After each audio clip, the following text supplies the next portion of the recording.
Hello, everyone. Thanks so much for joining us. We're going to wait just a couple minutes yet to see if we get a few more people to join us.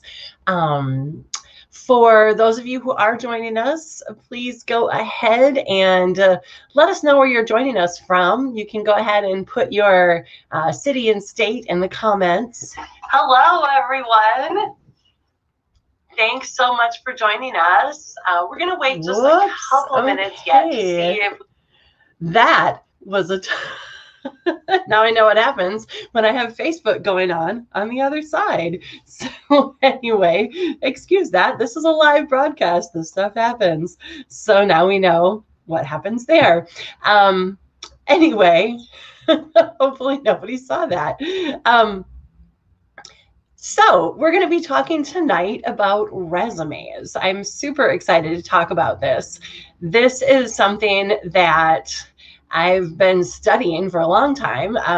Myself, I have over the years written a lot of resumes and gotten what I think I've gotten pretty good at it. But when we've been going through this pandemic and the lockdown and all the layoffs and furloughs and people losing their jobs, I've been talking to a lot of friends about looking at their resumes and getting them ready for getting back into the job search after so many years of working in the same place. So I decided, you know what, I can go deeper on this. I can help some people with this and use what I've learned, both my research skills and my job experiences, to help some people get back into the work world after being in the same job for so long. So that's what I've been starting to do. I started a career coaching business, so to speak, and I'm just getting on and just getting organized with this. So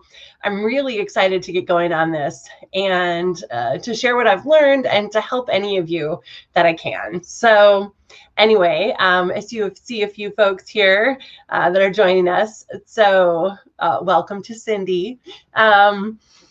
So if you're joining us, go ahead and let us know where you're joining us from. Put your city and your state in the comments just so we can see how it works. This is my first live stream, so we may have some technical issues tonight as we all learn together, but that's the beauty of it. So anyway, let's get started. Tonight, what we're going to talk about, the four main things that I have found to be the most important components to a good resume. For one that will get you noticed by the hiring manager. The goal of a resume, of course, is to get you invited for an interview. And that's another challenge. And we'll talk about that another week, is the interview process. However, tonight we're just going to focus on resumes. What we're going to do is I'm going to go through these four areas, and I'll stop all the time and ask if anyone has questions. So if you have questions as I go on, go ahead and type them in the chat or in the comments underneath, and I'll answer them as I can throughout. And then at the end, we'll hopefully have a whole bunch more comments to answer. So don't be shy. Throw any comment in there. There's no question too silly, or if you know the answer to somebody else's question, just toss it in there. Okay, so let's get started. The first thing I want to say is, when you're putting a resume together, you want to have that one generic kind of resume that has all of your information in it. But what you're going to do with that, you're not actually going to send that anywhere. You're going to use that as a base to customize your resume for every different job you apply for, because that's really the key, to take that job description and your resume and try to match them as much as you can. So there's a lot of overlap. So I just wanted to make that first point, and that's not one of the four. That's the first point. So here we go. Let's get started, shall we? So the very first thing, point number one, the very first thing that you need to include on your resume is the summary. This is a new thing. This replaces what used to be the job objective or the objective statement, which used to be, what kind of a job are you looking for? What are you searching for?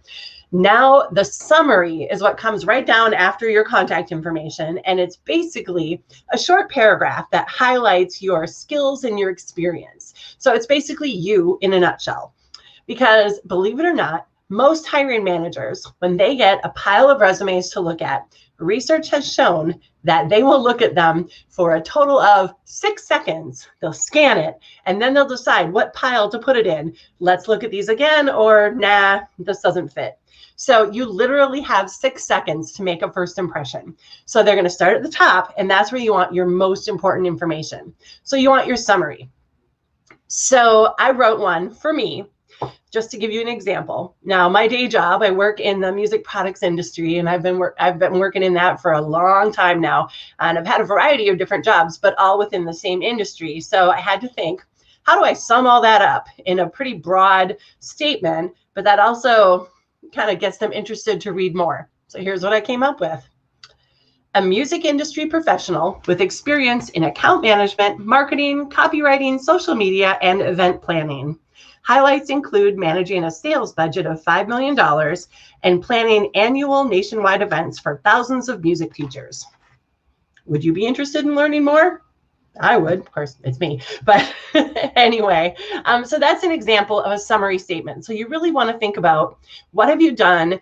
The first sentence can be just a brief, who are you and what are your main skills? And then the second paragraph, I like to do highlights. Highlights include, and then you just stick 2 highlights that you can pull from your experience that are relevant to the job that you're applying for. That's the key for the whole thing. All right, so that's a summary. Next, and after this second one, I'm going to stop for questions. So if you have any, put them in there. So next, I'm going to turn my notes page just so I don't forget anything. Next are your list of your key skills. Now, this is a newer thing. This is important because it's all about keywords, especially if you're applying on a job board or you're putting your stuff into a like in Indeed or in Glassdoor, one of those big job search things where you're kind of sending your information out to the void. Keywords are going to be your friend. So you want to gather all of the different skills that you are good at and make a list.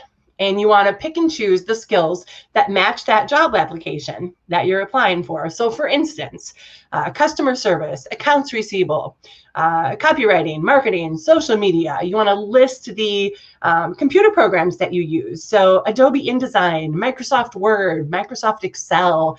What are the programs or the skills that this job is looking for? And list them there. Because a lot of these big companies, they use a system called the applicant tracking system, which is software that goes through when they get hundreds and hundreds of resumes for one job. They'll go through and it will basically sort them by keyword match. It'll rate them based on how many keywords in your resume match the keywords in the job description. And those that score over a certain point will move on to the next round. So you don't want to miss out on that first round. So you want to make sure you have as many of those keywords, and the key skills section is the perfect place to put them. So anyway, that's the one thing you want to do. And rule of thumb, you don't want to have more than 10. So, and these are basically bullet points. You can put them in a couple different columns. I've seen them listed a bunch of different ways. I am going to show you some examples at the end of what you can do. So the other thing I wanted to say about this section, don't get too fancy with this because a lot of times you're just going to end up copying and pasting all this information into the job board's own database. So all that fancy layout that you've done on your resume, doesn't even going to matter. So quick and easy is the best. Just keep it simple. And soft skills, a people person, I'm empathetic, works well under pressure, that kind of stuff that you can't really quantify. Those are optional. If the job description specifically asks for that kind of thing, you could list that. But I would stick with things that are measurable and that you can show that you have experience with, those kind of skills in this section. Okay, let's stop for questions real quick. I'm going to go back to the comments.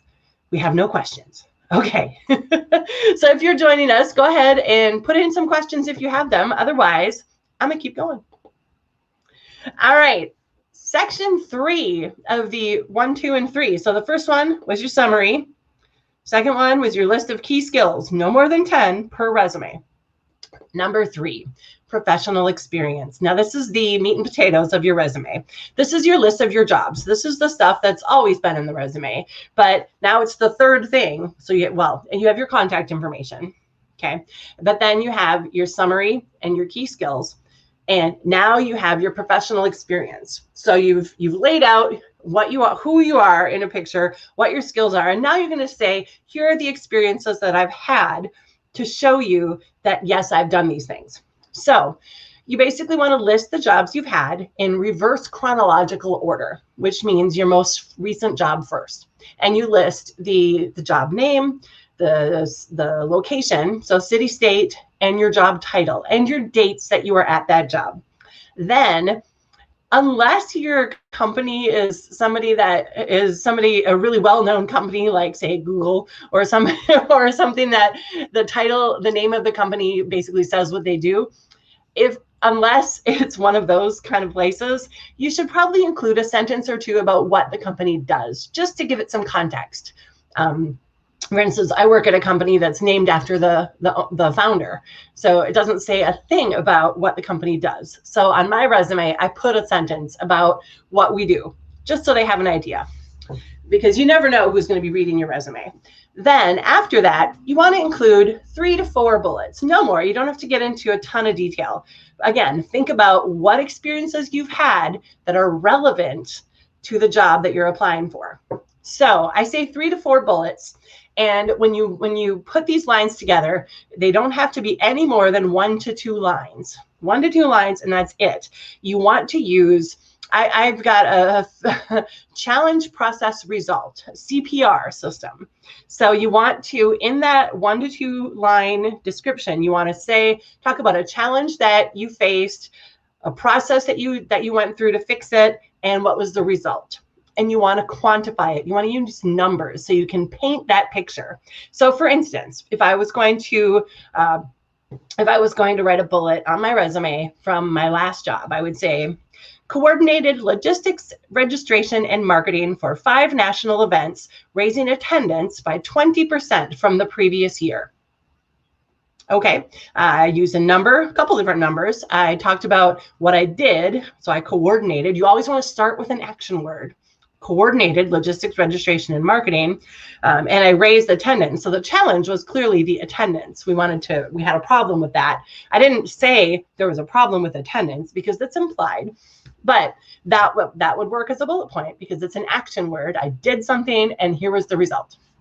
So you want to come up with 3 to 4 things that you did in that job that are relevant to the job you're applying for, and just list them. That's great. And then we do that for the next job and the next job. People say, how far back do I have to go? I would say, if you've had a lot of jobs like me, don't go back farther than 15 to 20 years, unless the jobs are super relevant to what you're applying for. Even then, your experiences back that far may not be relevant anymore. Things change quickly these days. So really think about that. You can list those jobs. Like I still list those jobs because I think they paint a picture of my whole self. But you just list the name of the place and what your title was and your dates. And then you move on. You just leave out the bullet points. So they need to be relevant. Don't go back more than 20 years. Okay. So I'm checking for more questions. No questions yet. Wow. Okay. Excellent. All right, let's move on to the last thing. So last thing, after you've listed all of your professional experience, now down at the bottom of the first page is your education and your certifications. So this doesn't have to be anything fancy. Again, usually in the past, people have always put education up at the top, but it's not the most important thing unless, say, you're applying for a college job or something where they need to see that first, because you've already demonstrated that you have the skills and the experience to do this job. Now you're just kind of putting the icing on the cake by saying, yes, and I also have the credentials. So at the bottom, you just put your education, put your school, your college, your city, state, and the degree. The year you attended or the year you graduated is completely optional. A lot of people, they want to avoid doing that to avoid any bias for ageism. You know, like, oh, I'm too old to get this job. I don't want them to know when I'm graduating. So if you don't want them to know that stuff, that's completely fine too. As long as they know you have that degree, that's all they need to know. Any relevant certifications or licenses, again, that are relevant to the job, and any awards you've received, Any of that stuff, that goes in this section. You can also, if you still have room, you can put in volunteer work, if it's, again, relevant, or it paints a more complete picture of who you are. So what you don't need to include anymore. So this is another thing, what you don't need to include anymore. You do not need to include a section about references available upon request, that nice little line that we used to put at the bottom of all our resumes. You don't have to put that. It's now, these days, it's implied. You're going to have some references ready that you can submit if they're asked for. So you don't have to say that line anymore. If you're a new, if you're newly graduated and you don't have to include your GPA, because nobody's grading you on your GPA. It's not going to help you. And already we talked about your objective statement. Don't include that anymore. It's now your summary statement. And soft skills, again, you don't have to list those. It will come through in your cover letter. It'll come through in your interview that you have these skills in the stories that you tell. But you don't necessarily have to list those on the resume unless they're asked for in the job description. Okay, so lots and lots of information tonight. I know I just threw a ton of things at you, but so here's some questions. So here's a question. What about achievements and awards like Presidential Award for Sales? Where do you put that?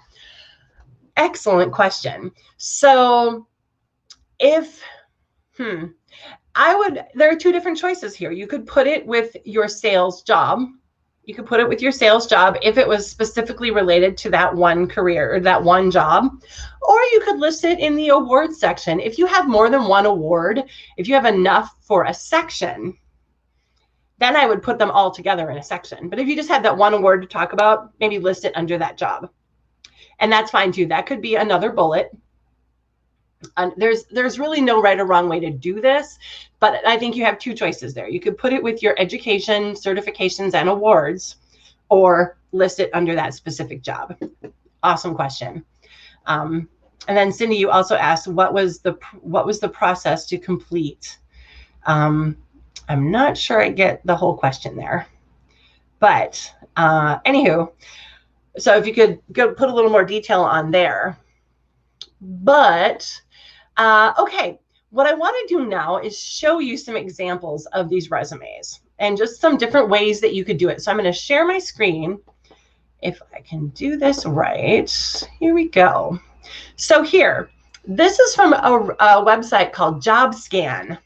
And it's jobscan.co, and I'll put the link to that in the comments. But it is an amazing website. It has a ton of resources for job seekers. And their main thing that they do here is they will compare your resume to a job description and tell you what percentage of a match you have. And it will suggest ways that you can improve your resume to match that job description. It's free. You get a certain number of scans every month, and it's just amazing. I highly recommend checking this out.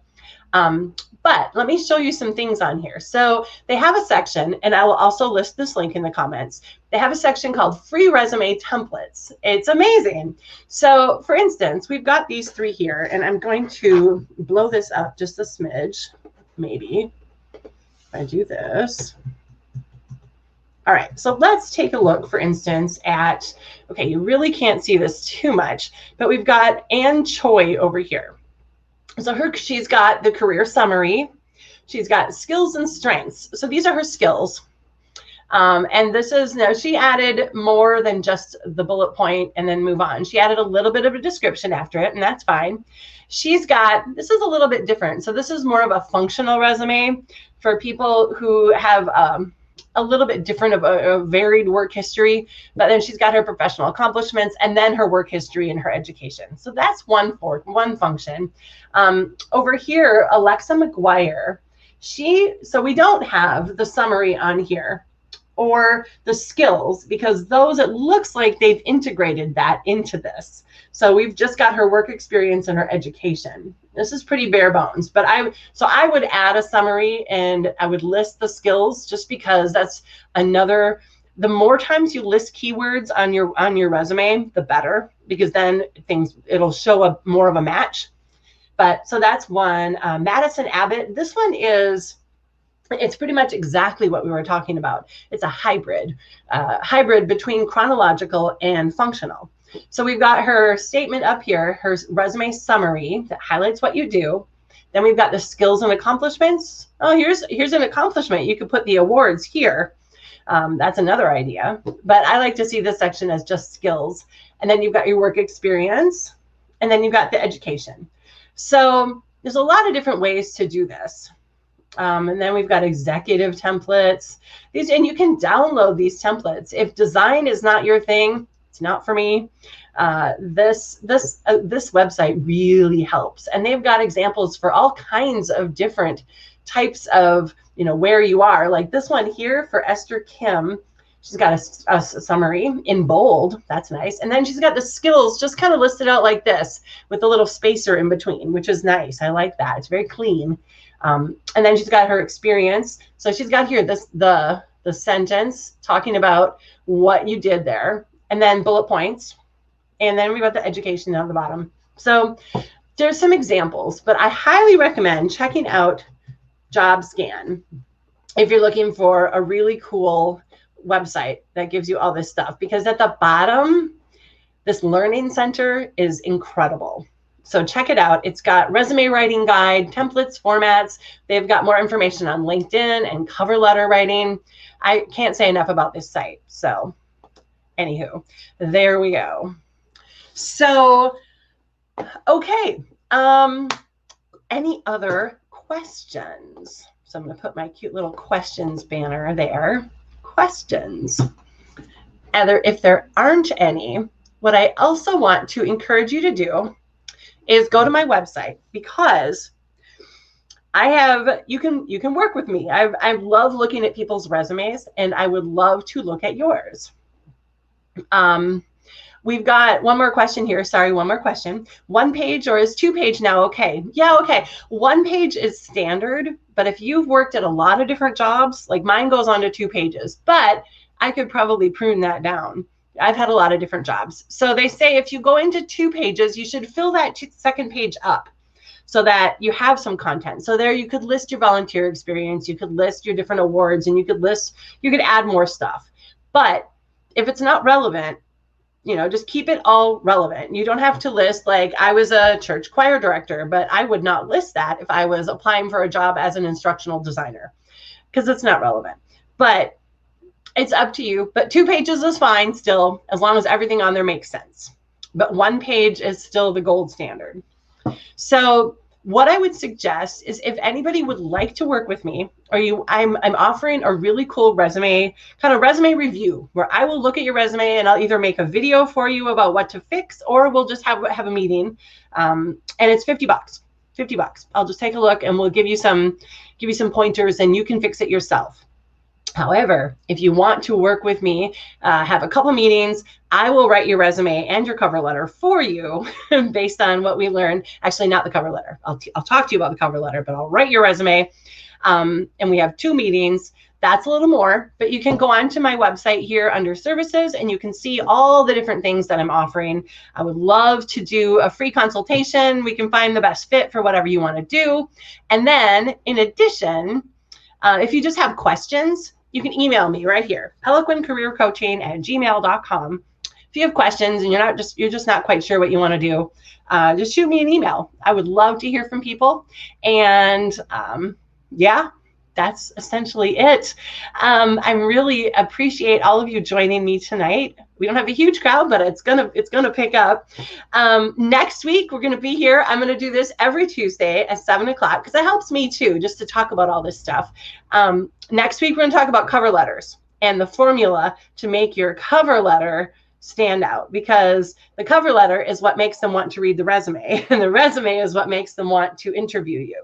So all of these things have their place, and there's a formula that I've come up with for cover letters that I really think works, and it's worked for me. So I hope to see you all next week, and like I said, shoot me an email, and we will talk to you all next week. Thank you very much for joining. Bye-bye.